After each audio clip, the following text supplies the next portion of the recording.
Music shop మూర్తి 2 hours 5 minutes run టైమ్తో థియేటర్స్లో release అయ్యి ఒక మాదిరిగా ఆడి ఇప్పుడు ఈటీవీ విన్లో స్ట్రీమ్ అవుతుంది. ఇక సినిమా చూసాక నాకైతే ఫస్ట్ హాఫ్ అయితే అన్నెసెసరీ సీన్స్ ఏమీ లేకుండా అలా ఎంగేజింగ్గా ఇంటర్వెల్ వరకు సెకండ్ హాఫ్కి పర్ఫెక్ట్ సెటప్ అనేలా వెళ్ళిపోయింది. కానీ సెకండ్ హాఫ్నే ఎమోషన్స్ బాగున్నప్పటికీ అంతా కూడా ఎక్స్పెక్టెడ్ టెంప్లేట్లో కాస్త స్లోగా వెళ్ళింది. సో ఓవరాల్గా ఒక్కసారి తప్పకుండా చూడదగ్గ డీసెంట్ ఫిల్మ్. ఓటీటీ కాబట్టి ఇంకా నచ్చుతుందని అనుకుంటున్నాను. ఫ్యామిలీతో చూడొచ్చా అంటే ఎస్ చూడొచ్చు, అడల్ట్ కంటెంట్ ఏం లేదు. బేసిక్ స్టోరీ లైన్ ఏంటంటే ఇంత అడ్వాన్స్డ్ కాలంలో కూడా ఒక పల్లెటూరులో ఆ పాత రీల్ క్యాసెట్ల మ్యూజిక్ షాప్ని మెయింటైన్ చేస్తూ ఎటువంటి ఆదాయం లేకపోయినా మ్యూజిక్ మీద బాగా ఇంట్రెస్ట్ ఉన్న మూర్తికి అలియాస్ అజయ్ ఘోష్ గారికి ఒకరోజు డీజే కన్సోల్ రిపేర్ చేయమని అడగడానికి వచ్చిన చాందిని చౌదరి గారు కలిశాక ఆయన ఆ కన్సోల్తో ఏం చేశారు, అది ఆయన్ని ఎలా మార్చింది, అతను అనుకున్నది సాధించారా లేదా అన్నది స్టోరీ. ప్లస్ పాయింట్స్, మనందరిలో ప్రతి ఒక్కరికి ఒక ప్యాషన్ ఉంటుంది, కానీ రెస్పాన్సిబిలిటీస్ వలన, ఏజ్ వలన, టైం లేకో ఇలా డ్యూ టు వేరియస్ రీజన్స్ మనం చేయలేకపోతాం.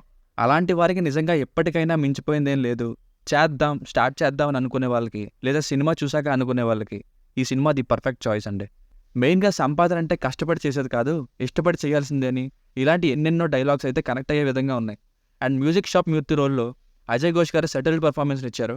అండ్ సపోర్టింగ్ రోల్లో చాందిని చౌదరి గారు కూడా మంచిగా యాక్ట్ చేశారు. ఫస్ట్ హాఫ్ మొత్తం ఉంటారు కూడా, కానీ సెకండ్ హాఫ్లో లాస్ట్లో మాత్రమే కనిపిస్తారు. ఆమని గారు ఇంకా మిగతా యాక్టర్స్ అందరూ బాగానే యాక్ట్ చేశారు. సినిమాటోగ్రఫీ అయితే కొన్ని చోట్ల లో క్వాలిటీగా అనిపించింది. మరి స్ట్రగుల్ అవుతున్న టేస్ట్ని ఇంకా రియల్గా చూపిద్దాం అనుకున్నారో ఏమో. మిగతాదంతా బాగుంది. Music and songs are good.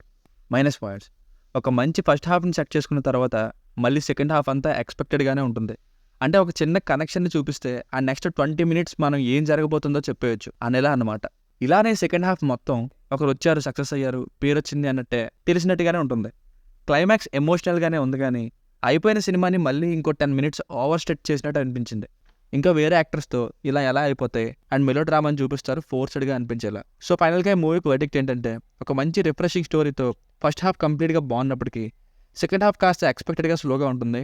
కానీ సెకండ్ హాఫ్లో కూడా డీజే అలియాస్ డిస్క్ జాకీగా మారే కొన్ని సీన్స్ చాలా బాగుంటాయి. సో తప్పకుండా ఒకసారి చూడదగ్గ మంచి సినిమా ఇది. It's a decent and inspirational film. దానికి రేటింగ్ వచ్చేసి ఇది నా ఒపీనియన్ 3/5. మీకు కనుక నా రివ్యూ నచ్చినట్లయితే మరిన్ని రివ్యూస్ కోసం మన ఛానల్ని సబ్స్క్రైబ్ చేసుకోండి. Thank you.